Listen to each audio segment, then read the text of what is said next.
నాకు తెలియదు. ఆశ ఉంది, ఒడ్డుకు తేవాలని ఆశ ఉంది. అవకాశం దొరికితే నేను ఒక్కనైనా కష్టపడి నా కుటుంబాన్ని, కనీసం చచ్చైనా సరే నా కుటుంబాన్ని ఎక్కదీయాలన్న ఆశ ఉంది. కానీ ఎలా చేయాలో నాకు తెలియదు, ఎలా ముందుకెళ్లాలో నాకు తెలియదు, అసలు నేను ఎలా బతుకుతున్నానో నాకు తెలియదు.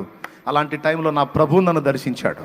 నా ప్రభువు నన్ను దర్శించాడు. పిల్లల మారు మనసు పొందాను, బాప్తిస్మం పొందాను, బైబిల్ చదవటం మొదలుపెట్టాను. జీవితానికి ఒక క్రమం ఏర్పరిచాడు. నా ఫ్యామిలీని కూర్చోబెట్టుకొని నా ఫ్యామిలీతో మాట్లాడటం మొదలుపెట్టాను.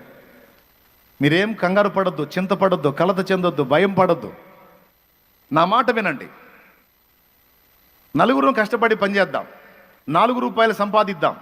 అప్పులు ఉన్నాయి, చాలా ఉన్నాయి, కాదా నేను అనట్లా. సరే, తిడితే తిట్టనేయండి, తిట్లు తిందాం, అవమానాలు పరిస్థితి అవమానపరచనేయండి, పడదాం.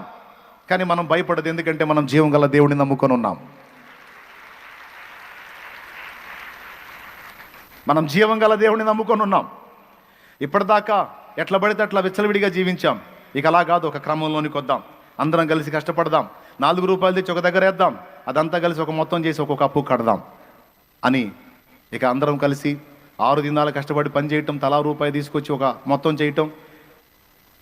ఆదివారం రోజు అందరం చక్కగా తలంటూ స్నానం చేసి ఆదివారం పరిశుద్ధ గ్రంథం చేత పట్టుకొని మొత్తం ఎవరు బైబిల్ తీసుకొని మందిరానికి పోయి చక్కగా దేవుని సన్నిధిలో గడిపి మళ్ళీ ఇంటికి వచ్చి అంత ఆహారం తిని మళ్ళీ కాసేపు ప్రార్థన చేసుకొని కాస్త రెస్ట్ తీసుకొని మళ్ళా సోమవారం నుంచి మళ్ళీ కష్టం